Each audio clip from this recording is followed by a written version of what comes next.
Help support this channel and get early access to videos, plus exclusive content and patrons-only live discussions by becoming a member at patreon.com/BrucePoinsett. The plays, the two performances where we had mostly Asian audience felt so different. I don't know if you remember that one part where Tang was acting as Andrew Jackson and asking to touch Avon Moy's foot. Like throughout the run, I would hear chuckles because people are uncomfortable about that, right? Like that's a really weird thing to ask.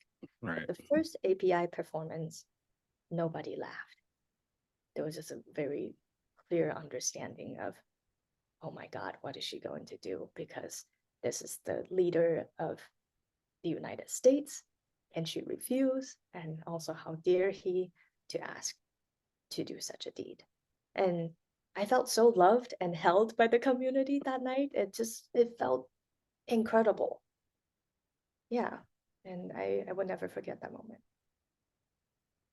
Yeah, that's you just get to another aspect of just expression, honestly, in general, where it's not just creating stories that, again, creating new contemporary stories, but also being able to like do it for like, I mean, I guess it feels like the underlying challenge of, again, just so much of doing art in Portland and Oregon is like, so how can I sell this to a white audience? Basically, it Yeah. like it's always, whether it's spoken or not, it's always there.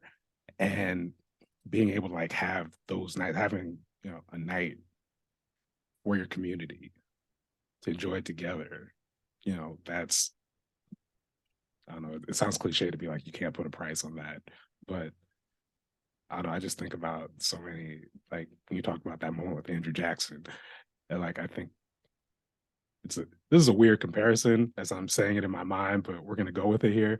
Is I remember going to see The Help with my parents in theaters whenever that came out.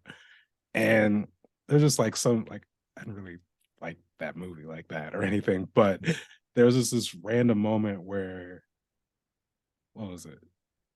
It was something like, it was like black something. Like it wasn't a joke line. It wasn't anything, but it was just a random line, and just this audience like Bridgeport just started bursting out laughing. And it was like, this is this is so weird. And I don't I don't know how to like, categorize whatever is happening right now, but like, oh, these moments. So yeah, when you just, again, it's a weird comparison to the No, no, Chinese lady, but no. I think you're completely on the point though, like it's when the audience has the cultural competency in what you're talking about, it feels mhm, completely different, right? Like when they share a cultural understanding or a historic background or some sort of lived experience, it feels different. right. Yeah. There's a very clear understanding of I wouldn't laugh at that. That joke is not for you, right? Like yeah, Mhm. I hear what you're saying though. And it just kind of gets to the other, like, just such a need again throughout Oregon as far as like, community spaces or culturally specific community spaces, places where people can actually build community, build relationships with each other, just like without, again, sort of that specter of we have to entertain white people, we have to, make profit for white people to happen. But like you said, you had to, it's something you have to lobby for constantly. Like I'm not, I know there's like partnerships and stuff, so I don't want to, get too deep into the weeds of that. But it's just like, again, is that, I imagine it's just like a constant challenge to a get just these productions going in general, but then to like say, you know, we want to do this affinity night. We want to do two affinity nights. And it's like it's always an uphill battle, it feels like.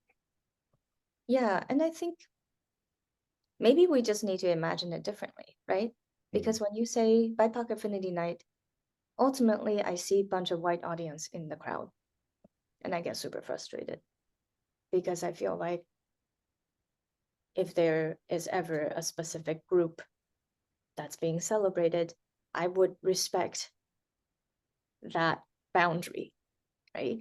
And I Right. think maybe the way to combat that is not to say, hey, you can't come, but then maybe block out those performances where people cannot purchase tickets, right? Where Mhm. the theater company is making direct outreach to a specific group of people saying, these are the tickets we're offering you because we want you there. We want you to be with us, right? And I mean, like, yes, everybody needs to make money, I guess, in this capitalistic society, right? And in what we do. But having two performances where most of our tickets are given away shouldn't tank the entire show, Right. especially if you're trying to make space for that community to feel like there's a there's a reason for us to partake in this form of art, right? I feel like we shouldn't gatekeep art in any way. Art is for the people. Art is political. Everybody's a political, right? Like everything we do is political. You can't just separate it from an individual because I think every statement you make has a point of view that ultimately ties to how you view the world. Yeah, so that's something that I've been thinking about. I get very, very frustrated at BIPOC Affinity shows when I see the people taking up the most space not being the people that are the events are for. Right. And in all these, because just doing a bunch of like equity DEI work, you know, the goal that's always, well, I shouldn't say the goal that's always highlighted, but the goal that usually if you at least have competent people there is like we want to actually like serve these different communities, serve different communities of color, serve different underrepresented groups. But again, what happens like in action? Because you know, brings bring productions directly to the people. Like, yes, it does take intentionality. It does take maybe doing some things that are like non-traditional, but we say this is what we want to do. We should be willing to do that. Yeah. Right. Otherwise, your mission statement is empty, right? Mhm. Otherwise, like, what are you doing? If this is not actually the work we're wanting to commit to, we're just making an empty land acknowledgement, right? This is also like Right. things we do a lot in theaters, like, and I do understand land acknowledgement is starting to feel emptier and emptier each time a theater or a space does it. Mhm. But I also see the importance in that where that has to be the starting point, right? And also saying that these are the tangible ways we are contributing or making sure that the native communities are just as robust as before, right? That we're bringing them in as we tell our next stories, that they have some stake in what we produce. How do we make what we do sustainable? How do we make the people feel like they can sustain their living doing what they do? And the land to still hold all the people here accountable and, also treating it kindly.